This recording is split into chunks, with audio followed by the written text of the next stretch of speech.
sinuk moyo winah yo ing asepi sinimpen telenging kabu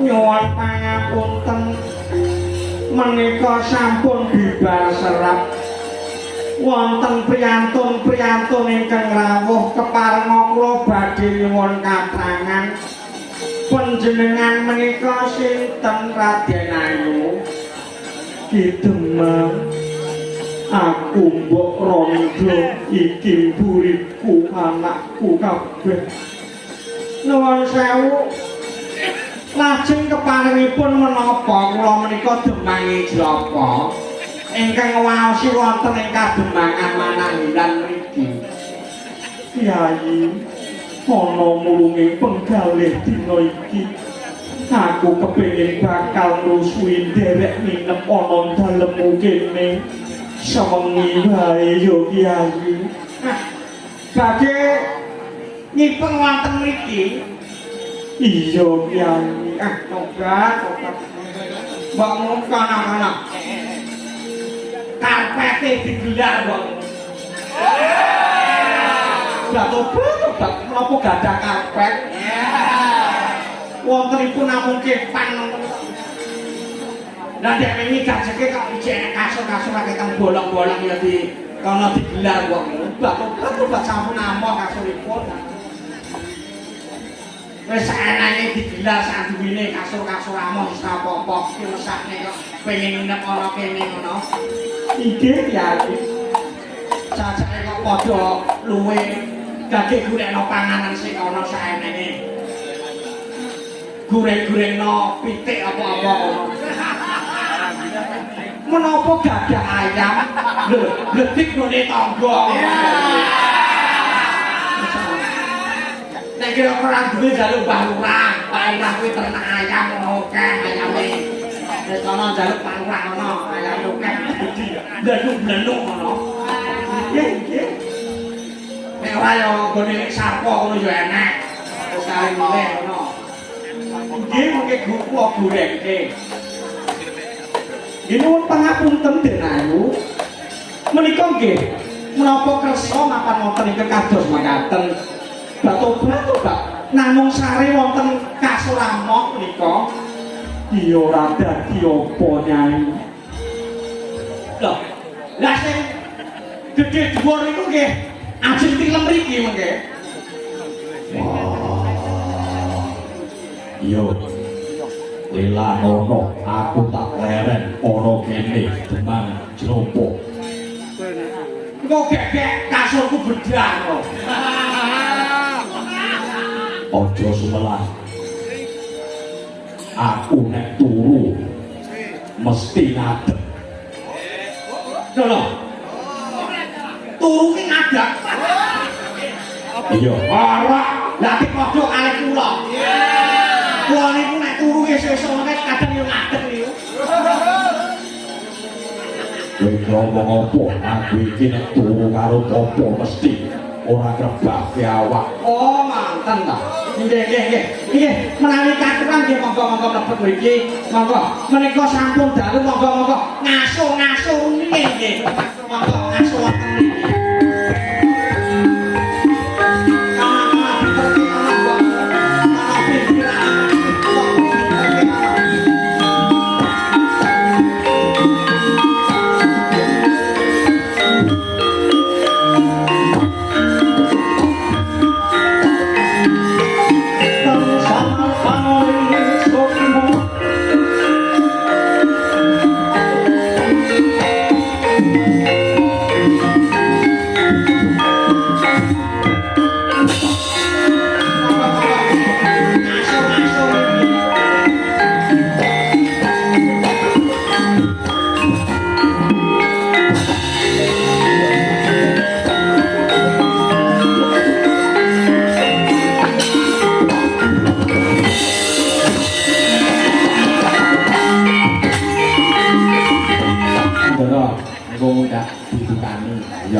ayo yo laku lolonan iki yo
Jinarita.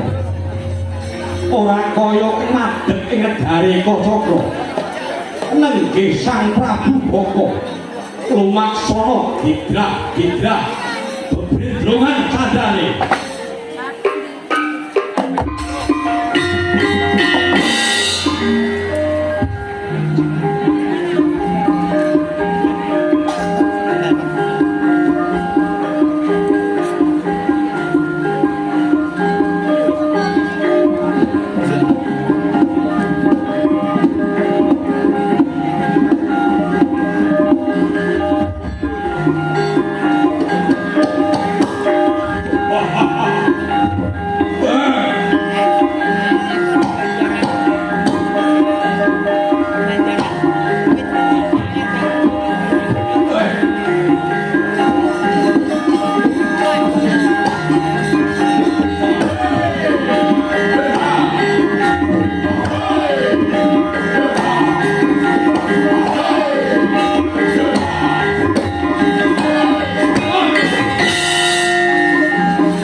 tete yang kolodro manik moho dewaku mengkoto toko ogok tejo mantri kok kula wonten dawuh sinuwun wis sedina aku ora klebon panganan adat rupiah wingi-wingi janji plepek ing surya mesti wis ana cadung dahar daging manungsa wong siji dibumbu rujak karo sego bukit tegese sego tiwul dicampur nganggo beras diudhake ana ngarsane Prabu Baka nanging saiki wis kliwat bedhug tengange kawulaku siji wae durung ana sing teka mrene kok walah yo lae mbok menawi nggih wedi mawon lah suwe-suwe lak entek nek ngene iki carane wong kawula dipangani kabeh kok entek wae dhewe men dipangan lho ayo kuwi iki biyen-biyen iki piye ngono mangan kok daging menungsa lah diani lah nek iwak pitik iwak sapi iwak kebo ngono turane aku gelem lah iki daging wong e gece urip bisa lah nek daging urip daging wedok urip aku doyan akeh tunggale menas mengaku daging wedok lah iki daging menungso ke lanang bisa biyen tau pakai sithik lu kene aku kan kok diturane kenapa kowe yo gelem diturai daging lanang aku yo ngono diturai nggon lanangan gak kutela telo Toko kula wonten dawuh dina iki desa ngendi sing ketiban ora kudu asok dari kong manungsa siji kang dadi panganku kuwi nggih menawi boten kwentu ingkang dados darpa duka sakmenika giliranipun Ijapa dusun Manahilan sinuwun welah dalah Manahilan kok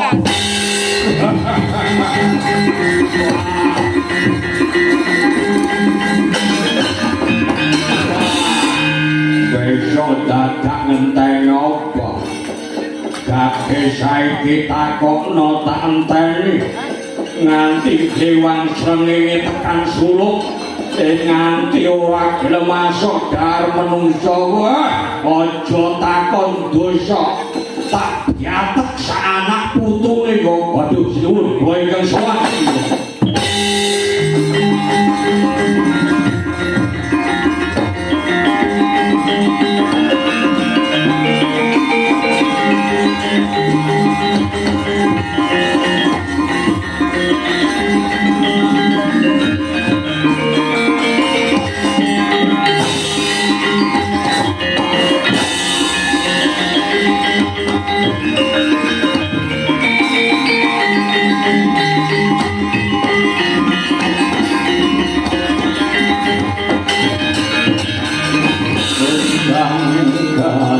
langit kelap-kelap katon lir saking alis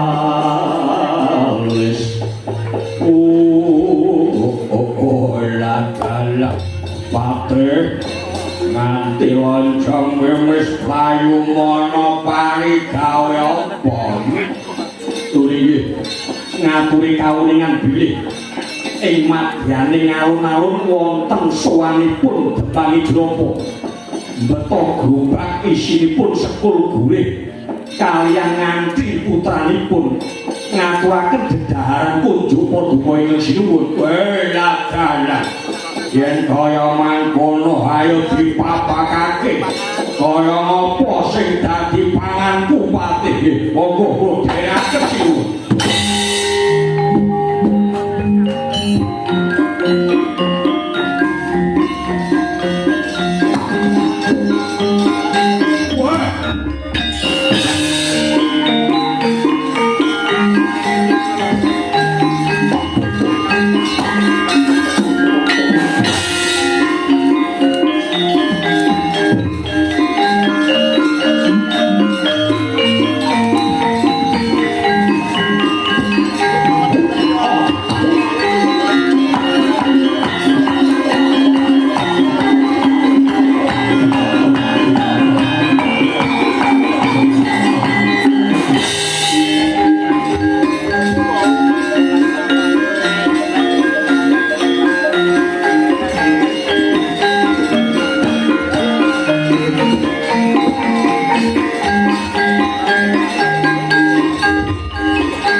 Aku durung mangan kok kono wis entek setengah gerobak.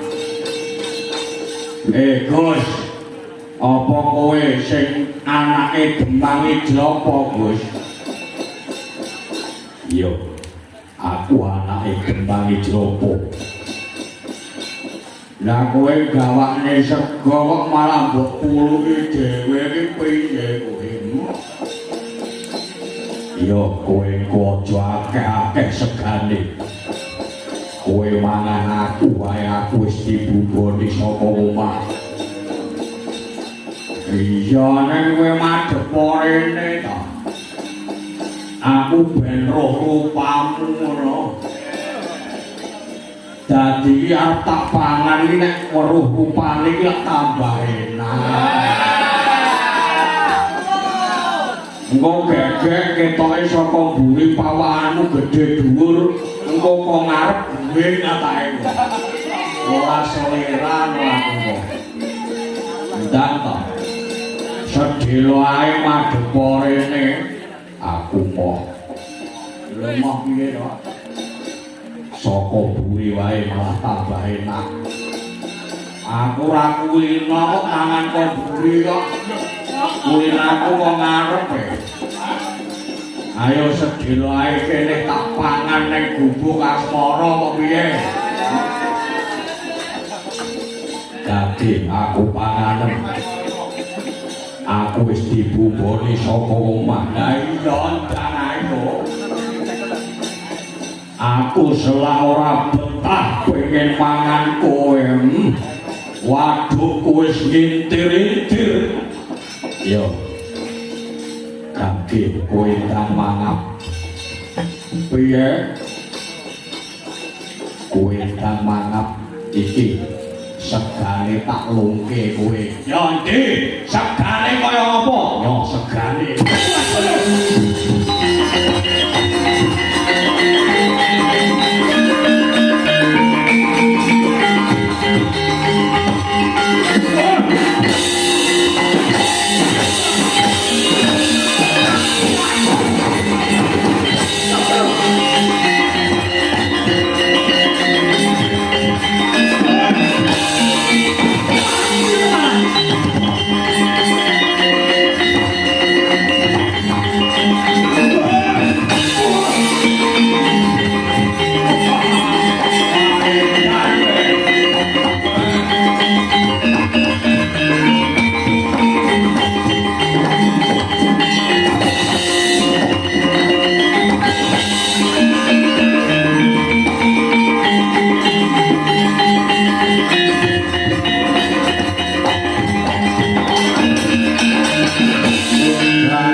Dagingipun gurih menapa boten gurih asmoe.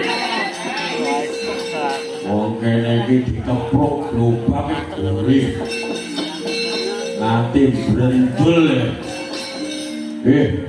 Lho, panjenenganipun wantun dhateng panjenengan ingkang sinuwun. Iya wani karo aku malah kepruk globak. Mulai mekaten kula ki mau niku tumandan. Kula cekle iki mawon. Ya kage ceklen gawe pangane kae.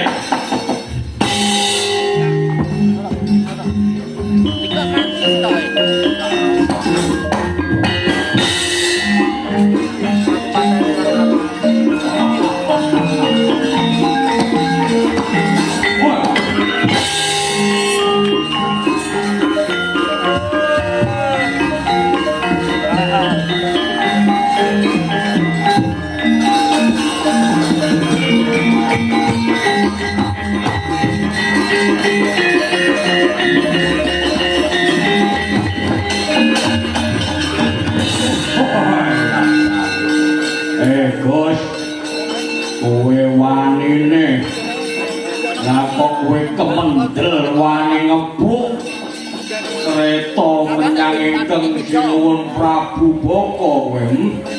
Ayo kaki kowe sisan kepruk ini maju rene. Oh ngedel-del. Lah makan itu ya. Oh leno pangindamu gandul pecah siramu derajat apa kowe?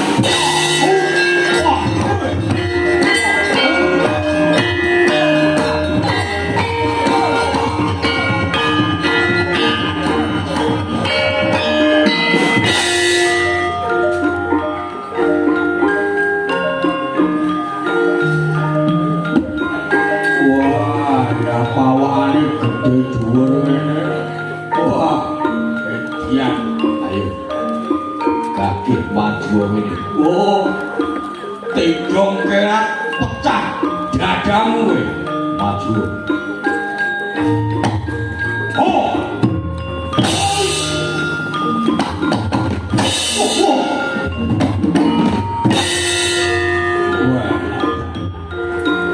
wah, nanti kesikil nanti bolong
rusak gaeneh. Sing penting warga masyarakat dikumpul seneng. Lho ceklek wedok. Sesuk iki disambung.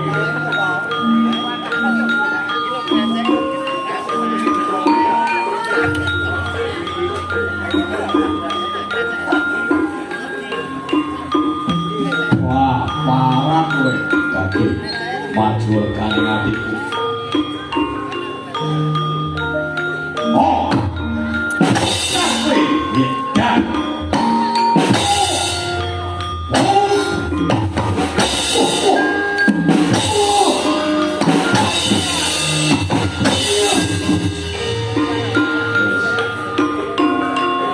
mungkin kalian sing luwih ben ora udah putra.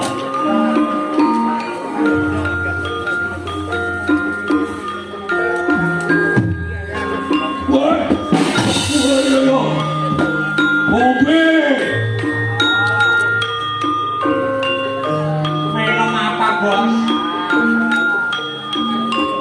Aneh opo mbah aku nolak. Lah pengen apa? Air putih? Apa sing rada keras? Sing luwih kelas? Apa?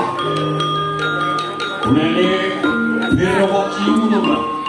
rada komeng. Apa yo aneh.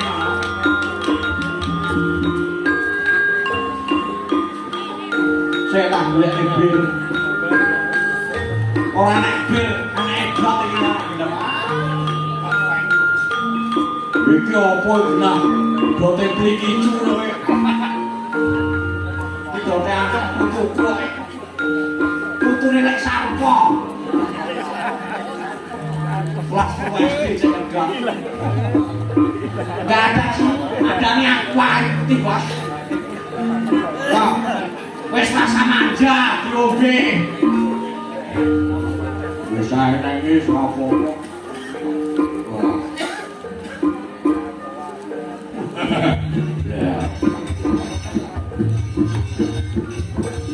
Woi.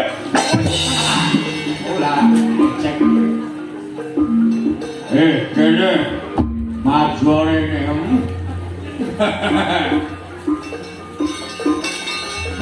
Oh. Oh.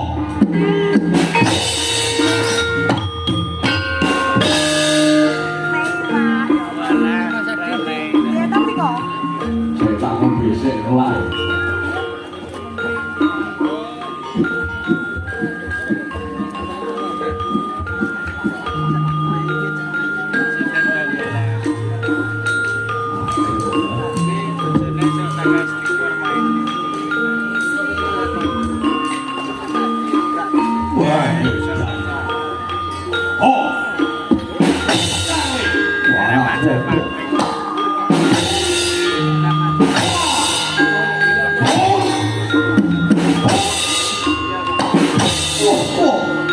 Mati aku. Ayo. Oh.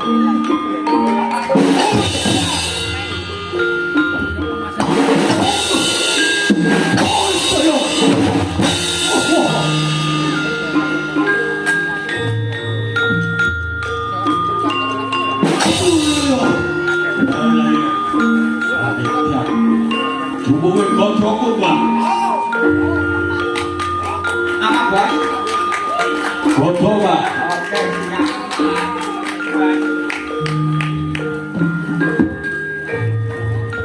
Nah, cocok.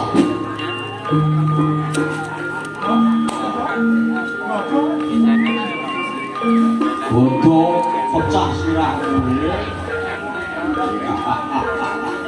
yo.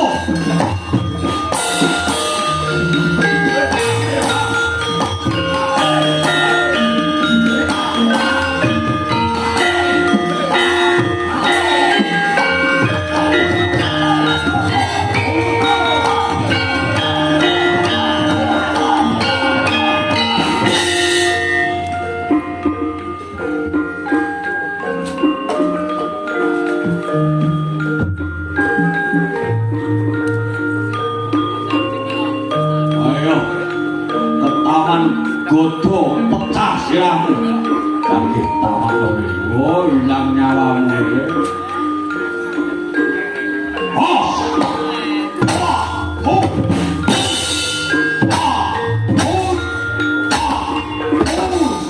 Indian.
Lah sampeyan gadah godhong apa mboten? Wah, nanti puyeng silaku. Nggih dibales ngangge godhong apa? Napa ngangge godhong kula? Niki godhong kula cilik.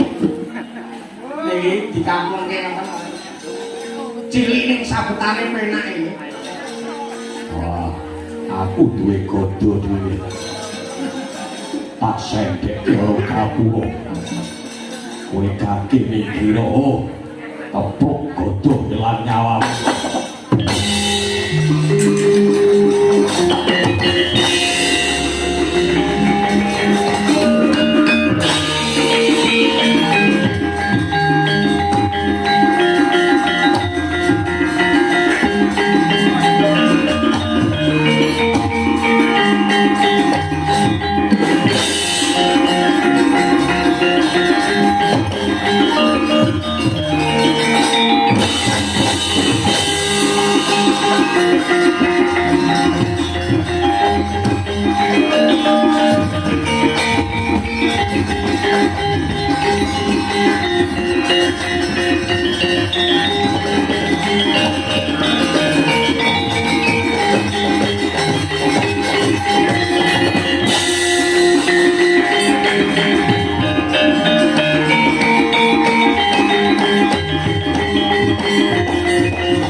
Godhone monteng-monteng ngono. Wah, godhoku malah gedhe. Godho iso gedhe dawa ireng. Akeh ulune. Oh!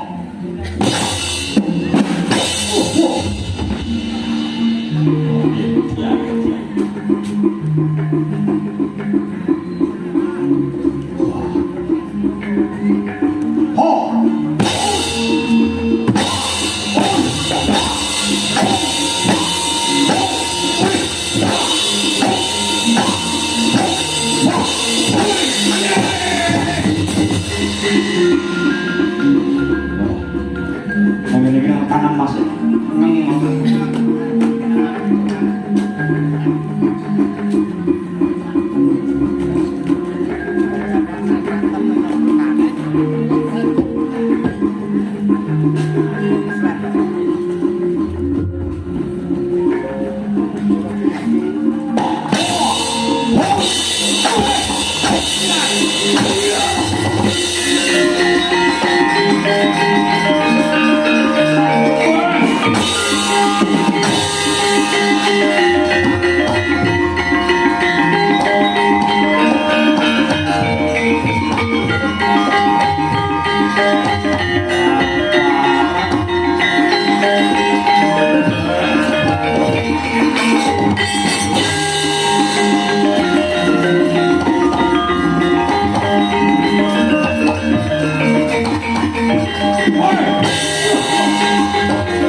Kabeh ati putus.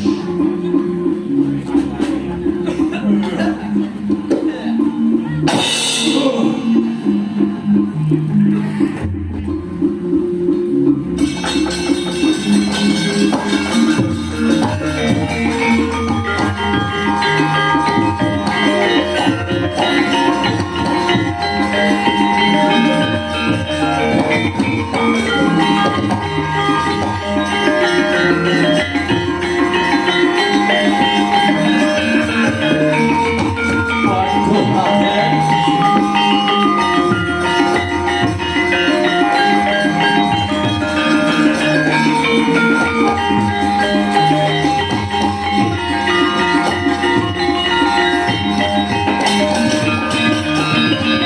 Waduh, Raden. Wah, kula mboten pangling. Sampeyan Raden Bratasena, putra sinuwun Prabu Pandhu Dewayana. Iya. Iki ratumu mati. Ora teges aku tegel mateni Gustimu. Nanging aku belani wong sak negara Eka Cakra. Ing atase negara kawulane tek dipangani karo ratune. Inggih Raden. Malah menika Raden negari sampun bedah. Monggo sawetawis Raden Bratasena dalah Gusti Ayu Dewi Kunti miwah sedaya kadang. Kula aturi lenggah wonten negari ing Eka Cakra. Iya. Rening negaramu wis tak bedah. Kabeh mau saiki ana panguasane Demang Ijapa lan anake sing jenenge Bambang Rawan. Nggih, ngestakaken dawuh Raden.